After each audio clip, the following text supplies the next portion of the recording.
Welcome. Today we have Elysha Arnold in the house. Hello. So, Elysha, how are you? I'm doing good, thank you. So, what's up? It's good. By the way, I'm Elysha. I'm 24 years old. I live in Malaysia. I'm a model and copywriter here. Yeah. So, any update from you? Lately, just been going to castings and stuff. I'm currently pursuing a digital marketing course, so trying to get better with my copywriting, things like that. So today we're going to talk about BPD, or better known as borderline personality disorder. Yeah. So what is BPD actually?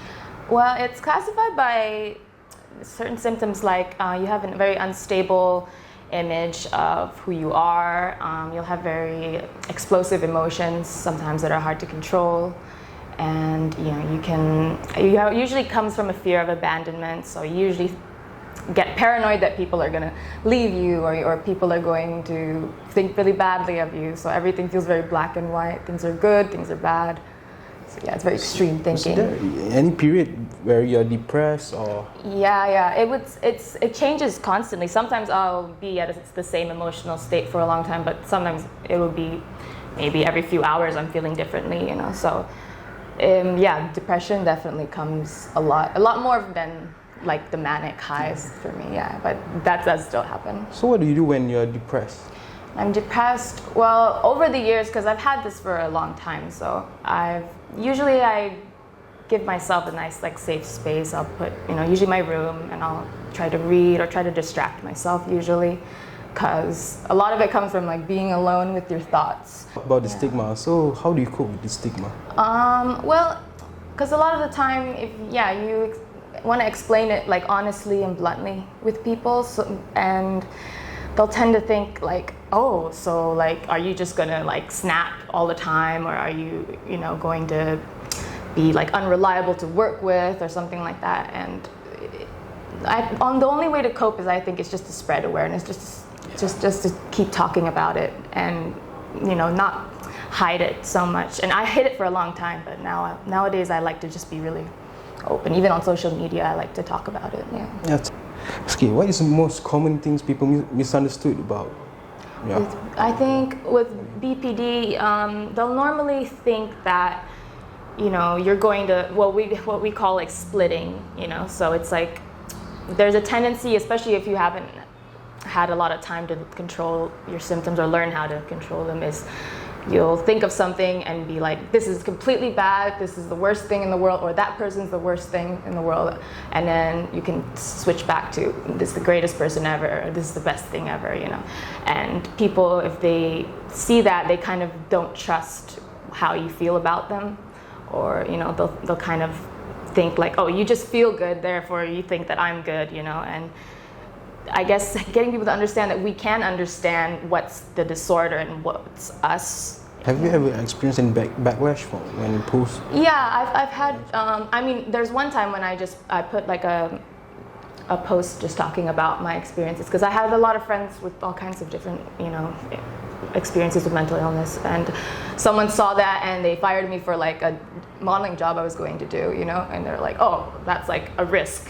because she's not completely stable, or whatever they think stable is. It's quite complex, I think. Is there some point where you just snap, you can't take it anymore, you just want to end and all? Yeah, especially I think with personality disorders, when you feel really impulsive, because you tend to feel really numb sometimes, and then the only way to break out of the numbness, you feel I have to do something extreme, so you might go to self-harm, or you might think of suicide ideation and things like that. And I've definitely gone down that road and realized, it's been almost a recent realization for me to think every time that I've gone there, it's never actually helped me, it's never made me feel better, it just made me feel something.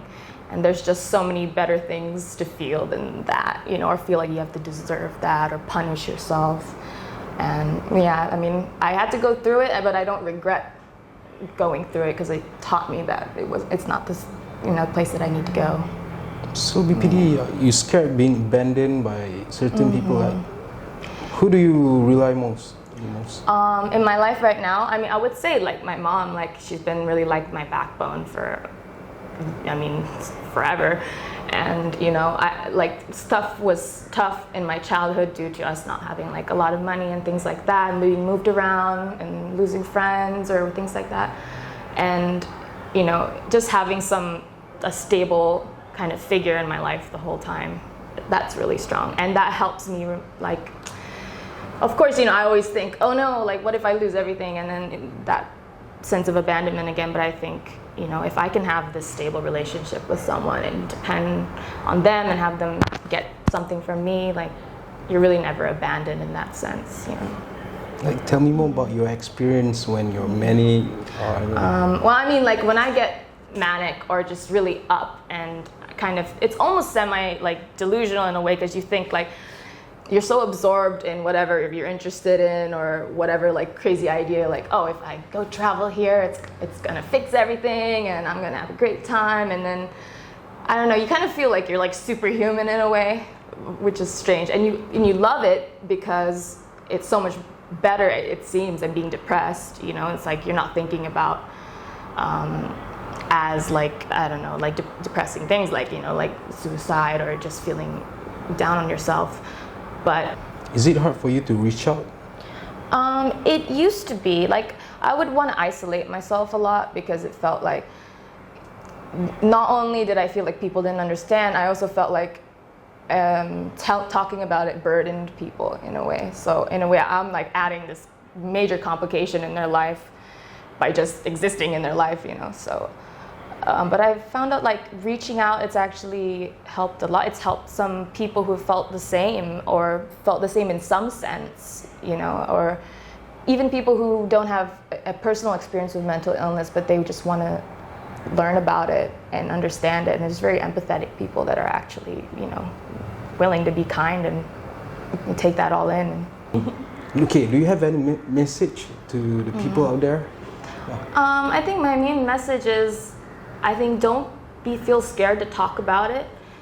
Don't feel like, you know, I mean, there might be people who will criticize you or think that, you know, you should keep it to yourself. This is a private problem, but it's not a private problem. I think it's a big problem that most people, there's so many people who just feel isolated right now, and they don't feel like there's anyone that could understand or be willing to be brave enough to talk about it. And I think it shouldn't be considered brave, it should just be considered honest and important to talk about how you feel. And you know, it's not about like getting attention, it's just